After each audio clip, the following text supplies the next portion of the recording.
so that they can see it later on. So we are moving on in our Colossians series, right?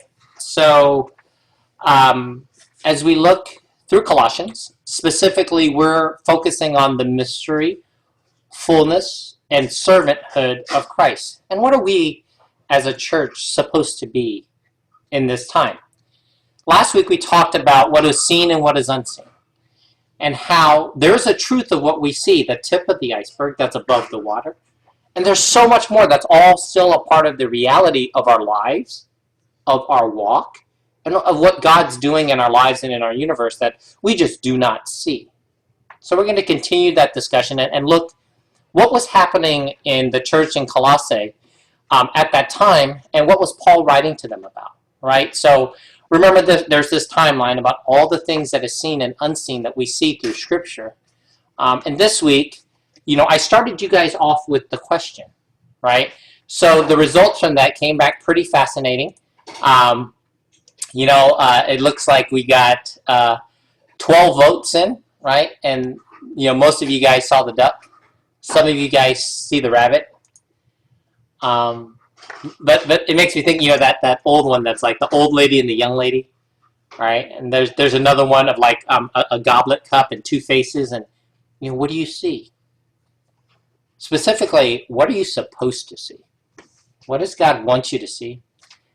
And what are we supposed to see that we don't even pay attention to? Right? Kyle, this is for you.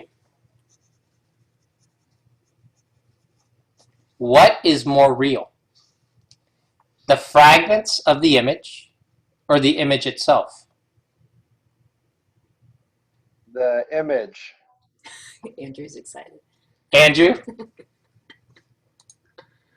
Well, that goes into the whole topic of real and virtual images and physics and optics. And so the things that are physical are probably the most real. So here you would say that the objects are real and that the image is an illusion? Is that what you're telling me? Not an illusion, but it doesn't exist in the physical realm, if that's what you mean. I don't know. Light and shadow are awfully real. Nick, is that image real? Yes, absolutely. Scott, I know this goes in on our Tuesday night guys hangout, so I'm not going to nerd out on this. You guys know a lot more about this than me, but what's real here? I think they're both real. Yeah. And I would agree with that. And specifically here is, how do you trust what you see, right? And why do you believe in it? Why do some people believe, and let's be honest here, some people believe that the fragments are the reality. And some people believe that the image is the reality. Now, you can take this and you can apply this to anything in our lives right now. You can apply this to politics. You can apply this to COVID. You can apply this to school shootings. You can apply this to gun control. It doesn't matter, right? And it's very interesting sometimes how we are blinded, how God blinds us. And here with what happens with the church in Colossae, how society tries to blind you from what you are supposed to be seeing. And what are we as believers supposed to be doing about this, right? So the main topic for today goes back to this concept, right? We know that we had the resurrection of Christ. And we know that at some point in the future, Book of Revelation promises Christ's return, right? So what we do is we are now living in the gap. And the question for all of us is, what are you supposed to be doing during this time period? How are you supposed to be living in this gap when living in the church is so different than that of being in the world? That's what we're encouraging you guys to do, is to live in the gap, to be filled with the Spirit. Pastor just talked about it this morning in Acts 16, right? That the Spirit is our guide as we live in the gap. So I've got 4 verses for today. I'll put this up on the chat box so that we can properly do this. All 4 will be on screen. if I can get my first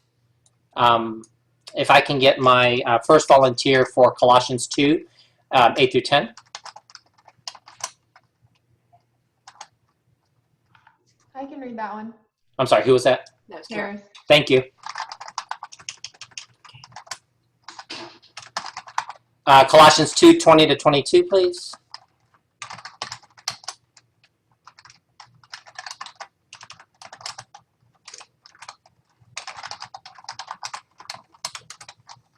I can do it. I can do it. Thanks, Kyle. Galatians 4. Okay, Ross, thank you. And then finally, Colossians 2, 16 and 17. I can do that one. Okay, thanks, Scott. All right, you guys there are on the screen. What do you see here? This is my background image for the week, right? So last week we went back and forth with the image of the iceberg. What do you think this is? And I'll tell you what this really is. What if we're right? And you guys may be right. I don't know. Hannah, what do you see? I don't know. Looks like a tree. So initially for me, I see feathers and I see balloon. All right. Does anyone see anything else? I see, maybe I've seen this before if it's correct. Eclipse, like shadow during an eclipse.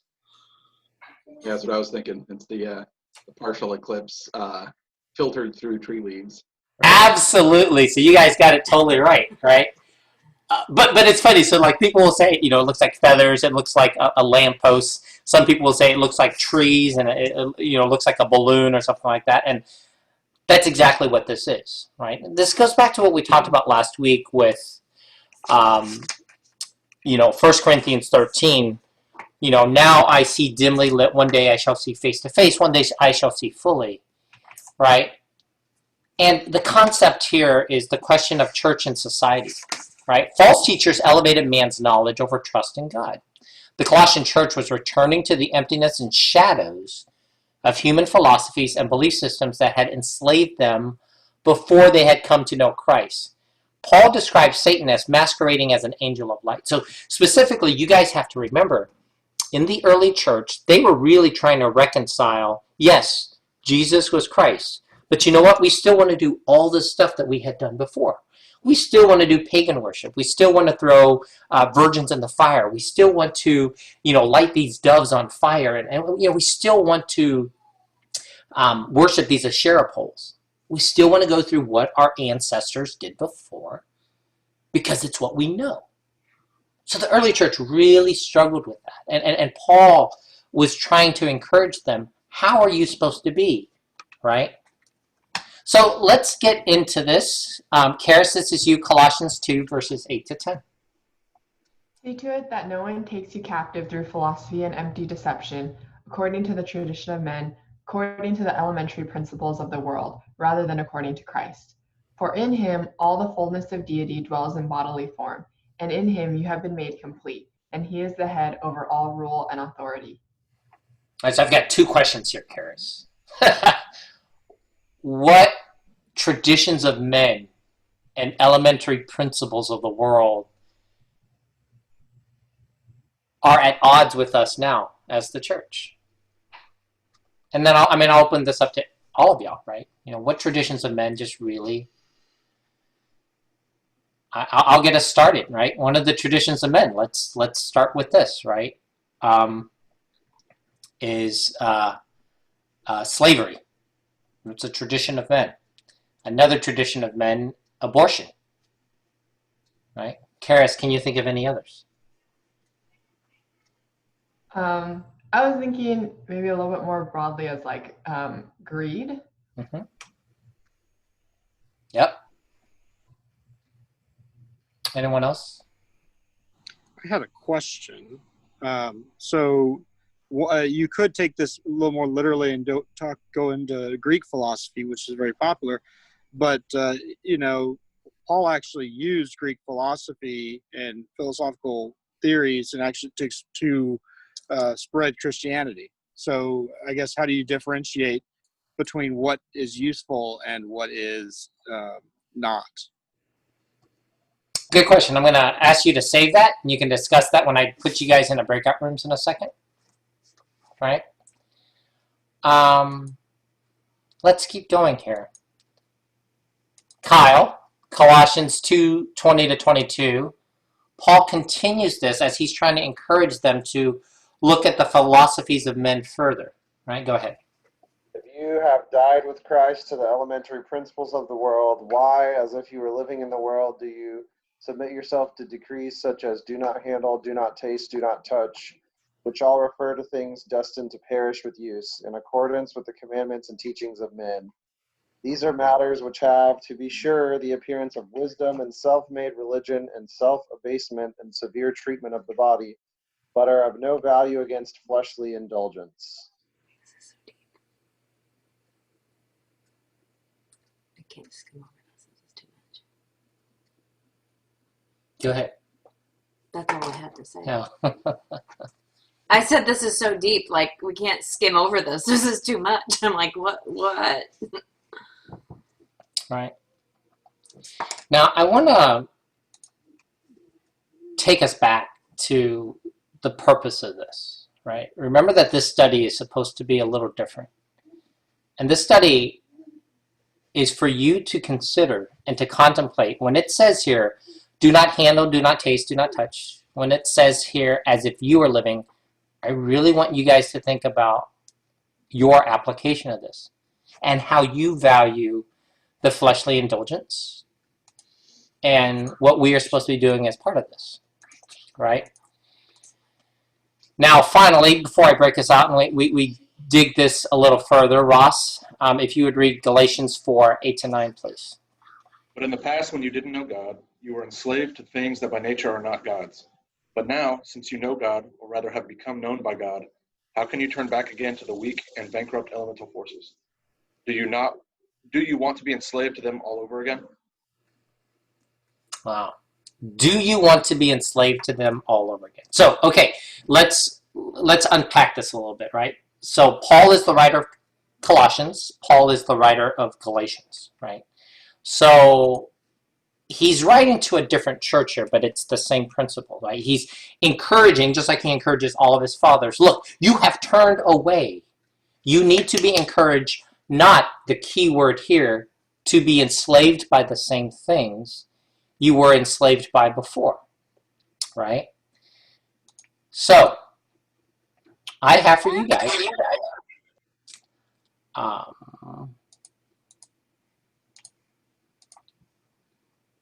two questions. What are some enticing lies, right, that Satan whispers today that would lead us to anything other than Christ to find salvation, joy, or fulfillment? And then how do you combat them with truth, right? So I'm going to break this out for a little bit, right? And I'm automatically going to break you guys out into two rooms, right? And I'll hop in from room to room. And I want you guys to consider these questions amongst yourselves. What are some enticing lies Satan whispers, and how do we combat them with the truth?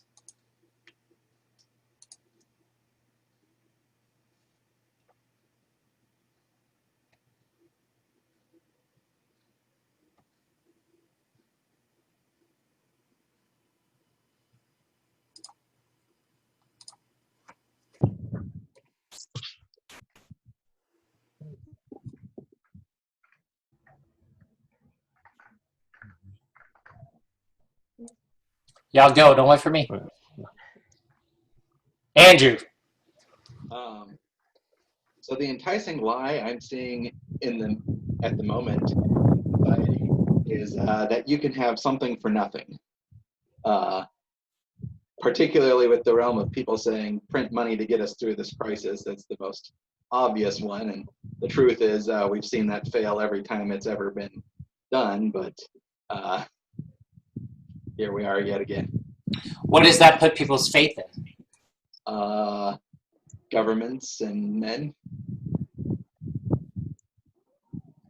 was gonna say, I feel like there's a lot of right now faith in like political institutions and just total blind faith, like it's either gonna be red team or blue team is gonna solve all my problems, and there's no like meeting in the middle or compromise or trying to find out anything that helps everybody. It's all about, as long as I win and get the things that I want, I'm going to be happy, and nobody cares about what is good for everybody. I would say also there's some like self-reliance that people feel with, especially with the pandemic, that like I'm invincible or it's all about me and I don't care about others type of mentality, and whatever happens, I'll get through it, and it doesn't really matter if it affects other people around me. Or sometimes also this like feeling that, oh, if I do certain things, like then I can control it.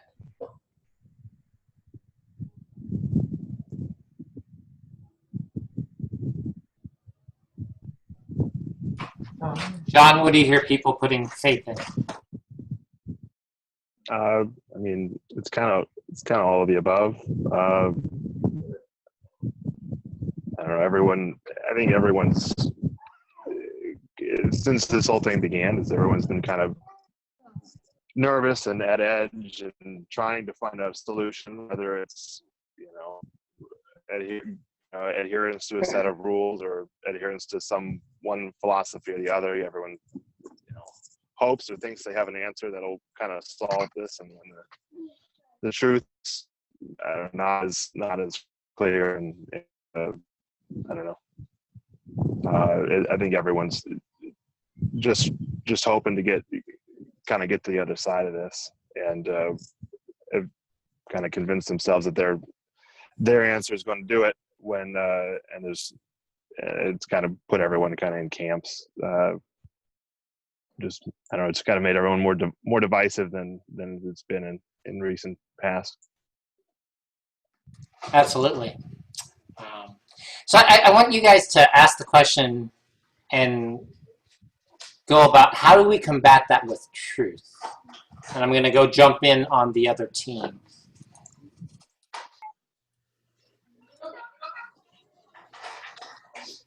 Well, I guess a lot of that stuff we were talking about from the writings, they're, I guess the differentiations between elements and philosophies, I guess,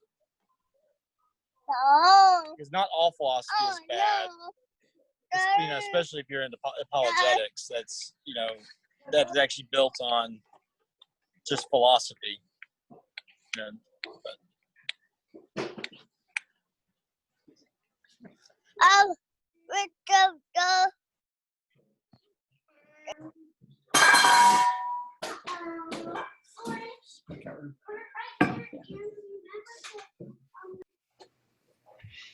Have you guys kind of gone through some of the lies and the whispers that you guys are hearing right now? We were talking about the big thing that I am enough things that go on. Christian leaders are even doing it, where I know the message is supposed to be we don't have to achieve some sort of societal standard, but it's come to we don't talk about our brokenness and our need for God, because we actually are not enough. We're extremely terrible. Yeah. There's also the other side of the coin. There's been a lot of talk during quarantine about it's okay to be broken, right? Like people have really come out. It's been a time where people have really come out about their addictions and mental issues and stuff like that, and says, the flip side of that is you're broken, I'm broken, you're okay, and I'm okay, right? There's all that, and there's the whole thing of I don't need to fix this. We're all broken people, right? So there's also that side of it where people are like just saying that I don't have a need to improve myself. I am enough is. It's that exactly. Yeah. Where, it's great to have mental illness talked about and normalized, so we don't shame it, and people won't seek help. But some of the mental illnesses are things that people probably need to work on and can only be helped by God. Or, I mean, everything needs God. Some things are God and. Yeah, I mean, my brother's bipolar, and during this whole time, I've watched him thrive. Like, they've been doing really well.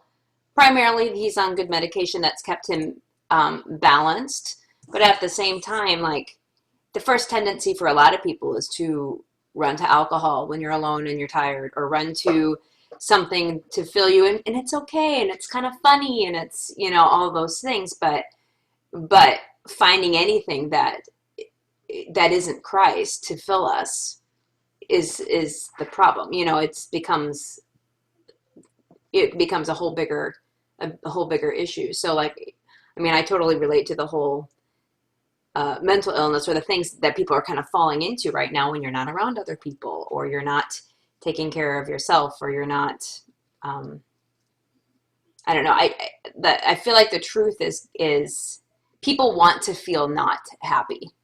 People really like wallowing. People like to see that there isn't hope, or there isn't joy. Or it's like, no, this is what we're dealing with. And we just like that drama, rather than there's joy. There's joy at the end of this. There's an answer at the end. There is Christ who wants to give us joy even in the midst of what we're dealing with, you know? And that's a hard truth for people to realize, you know?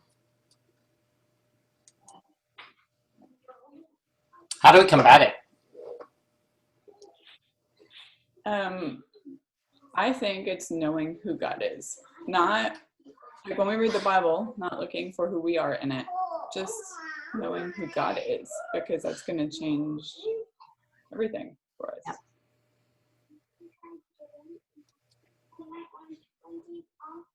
Are we supposed to fight with people on social media? Shout at the top of our lungs? Yeah, that makes a big difference. I'm about to use social media for election season. So. Ugh, how awful. Wait till we all get together. Are they coming back? Yeah, they are. I don't like how they do this. Like, it gives you a 60-second thing to close out all the rooms. So it takes a little bit. 3, 2, 1. Here they come. Welcome back, everybody. So I'm going to lead us to the next thing. So great conversation. I mean, you guys led conversations down two very different paths, and it was great to see that. I want to ask the question, in a time like this, what is the value of the naysayers, and what is the value of the skeptics? And how do they help us decipher the noise of the world and the truth? So here's a really great case in point, right? There are a lot of people that are huge naysayers against everything with COVID, and they have no trust in healthcare. They do not trust that a vaccine is going to solve the problem. They do not trust in medicine. They do not trust the numbers or anything.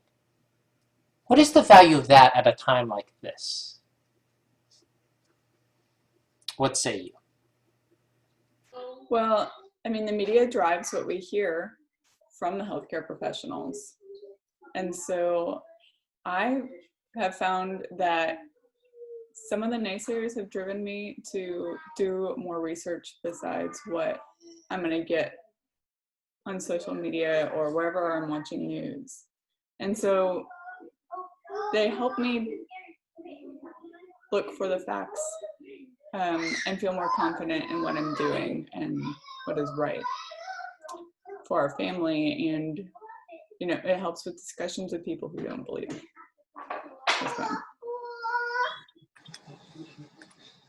I find naysayers, it really depends on who they are and what they're saying. If you're arguing about nothing is real, I'm probably not going to put much credence in that. But if you're talking about what we should do about it, what was being done isn't well, yeah, that's something to listen to. So I guess it's a little bit more selective for me, I guess. Sometimes naysayers are useful, and sometimes I don't really find anything I can get out of it. So Scott's led me to my next question: is sometimes naysayer, if they are too into this, end up having conspiracy theories about everything. What's the disservice of that if they don't trust anything at all and they're totally cynical about the world? What does that do to you?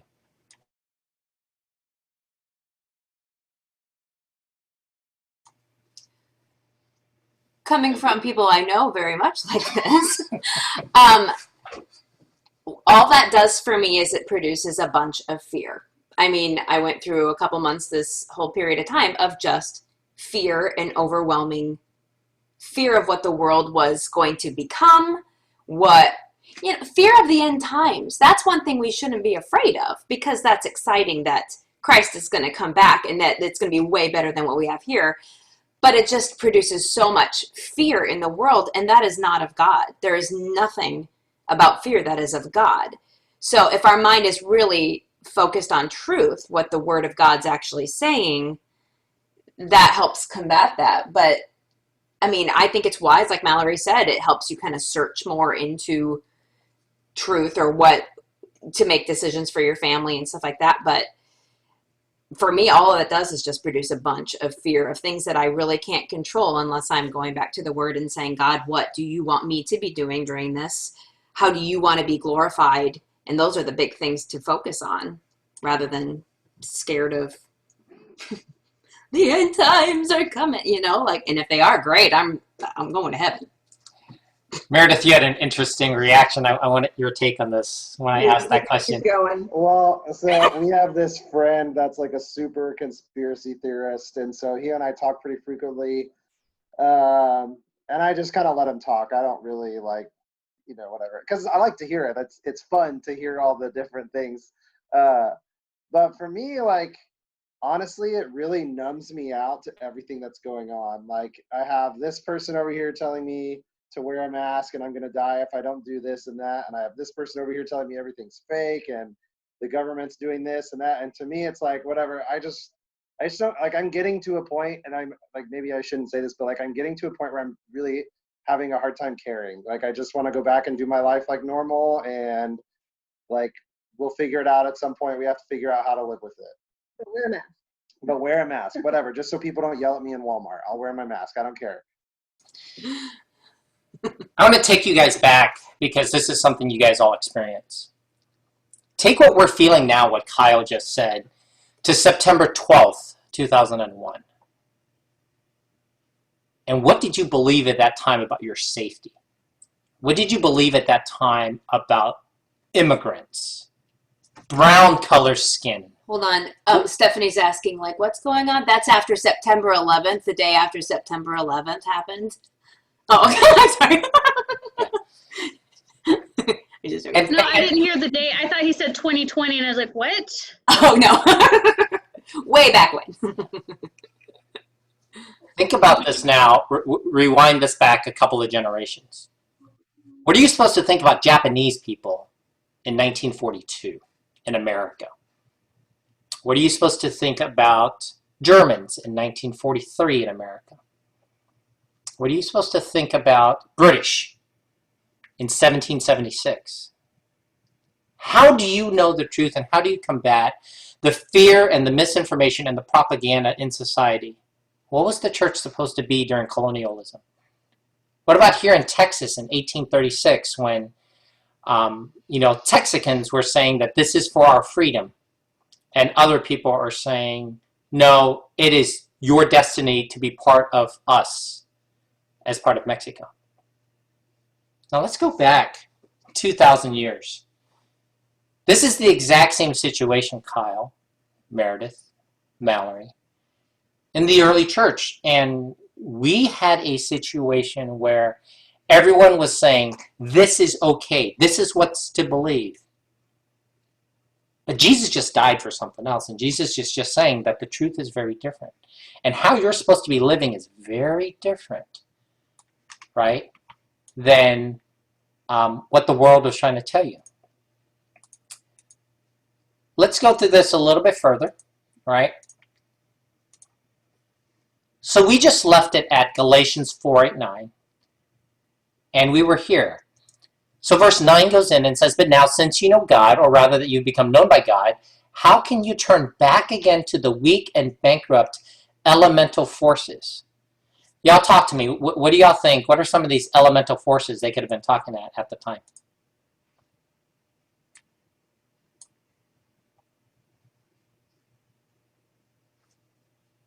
Okay. So it is also translated, this is the HCSB, right? Spiritual powers, basic principles in the NIV and the New King James, elemental principles, empty traditions, and empty superstitions. So at that time, just like now, the world believed in a lot of different things. The biggest thing I got this morning was I love that quote Pastor talked about with Madeline Engel, right? You have a point of view. I have a point of view. The world has these elemental forces, spiritual powers, basic principles. They've got these points of view. God has view. And somehow the middle of all this craziness is God's great plan for the universe, for you, and for each of your families. Colossians 2. Who is my last reader here? Sorry, I lost my chat log. It was me. Okay. So don't let anyone condemn you for what you eat or drink, for not celebrating certain holy days or new moon ceremonies or Sabbaths. For those rules are only shadows of the reality yet to come, and Christ himself is that reality. Right? Christ himself is that reality. So the question here is shadows or reality, right? How does this allegory about shadows and reality, you know,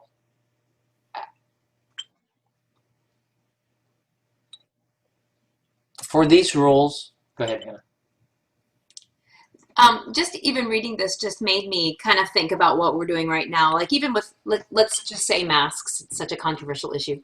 I mean, I was in HEB the other day and they were talking about, you know, the thing that comes over the top about social distancing and wearing your mask and staying away from people. And then it said, and smile to each other. And I was like, well, you can't see anybody smiling because we have a mask, you know? So I was like, what was the point?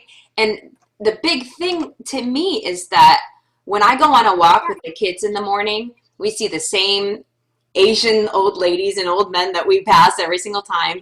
And I always feel like for a long time, we all were afraid of each other and nobody wanted to be kind. It was just like this, you know, you were being judged because you probably had a virus to give to them.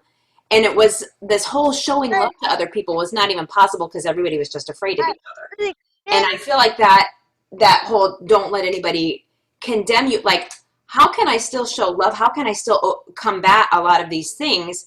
And so this little old Asian man and I have come up with this thing every time we pass each other and he's covered and, you know, we're going and stuff. He's always like, every time we pass in the circle, he goes, because we're trying to overcome some of these things that we've placed on each other. And even we as Christians, it's like, stay away from them because they're sick or we're trying not to whatever. And that totally goes against, I don't know, I feel very judged in many, many ways. Like, you're not being compassionate if you're not, and I'm like, I'm following the rules, you know, I'm doing what I can, but I'm also not going to live in fear. So it's like the rules can also become something so huge. I don't know, that's what, for these rules are only shadows of the reality yet to come. How can I still show love? You know, and how can I still show a face rather than just a fear and a push away? I don't know if that makes sense, but that popped up to my brain. I was like, I don't know. Showing Christ. Anybody else?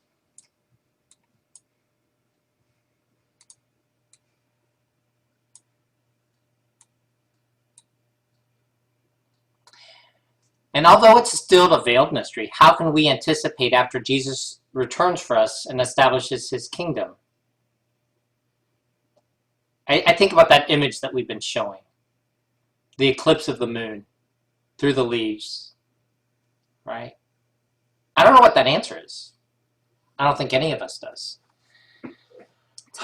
Right? And it goes back to that Darth Vader image. It's the concept of shadows and realities, right? We see a very small image of what's going on, and how do we live in the faith, and how are we supposed to be the people of God that he wants us to be at this time? All right? So let's wrap this up a little bit. As with the Colossian church, hearing local deception, what lies are society trying to tell you right now? And this is the question I leave for you for the week to think through, right? And specifically for you and your families. What are you supposed to believe in and do about it? What is God doing in you through this, right? As a person. What's God doing in you and leading you to do with your family? What's he leading you to do with other believers? So for us, he's led us to rip off the Band-Aid and to live practically. And obviously we still wear a mask, and I have to manage a lot of different situations, but we've decided to not live in fear, open our homes, try to do home church, try to minister as well as possible to others that we love around us. And it may look different for you, and it's okay, right? And this is how we should be supporting each other and praying for each other, right? Next week, we'll talk a little bit about suffering and deception, redemption. Not deception. There was a lot of suffering in the early Colossian church, right? But Jesus used it in a way to redeem people. He rejected shame, and he endured the cross for future joy. And so we'll look at that. And once again, guys, the study was picked very intentionally because of what we're going through right now. So all of you are suffering for different reasons, right? Scott, I told Nick this week that he needs to talk to both of us about the suffering that we had in our periods of 2 years searching for jobs and stuff like that, right? But there's redemption in that, and there's how God grows us, and what God makes us become is through that process. And so just like the early church suffered, we too suffer and are redeemed, right? So I want you to take this away and think about Colossians 2:8 this week, right? See to it that no one takes you captive through philosophy and empty deception, according to the tradition of men, according to the elementary principles of the world, rather than according to Christ.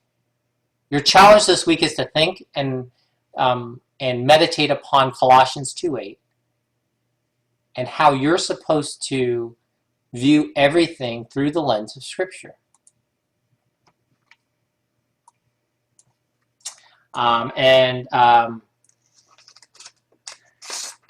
Just wanted to do a final recap. I know we've got stuff about Kyle's mom, my thing about the people coming back, my providers. Nick, you're starting work in a couple of weeks.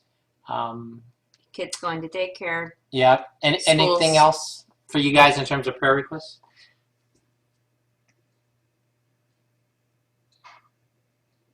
I think everybody who's got school starting up again and things like that our school is already, our classroom sizes are already 16 per kid. Or less than. They're just smaller classrooms. We're able to spread out more.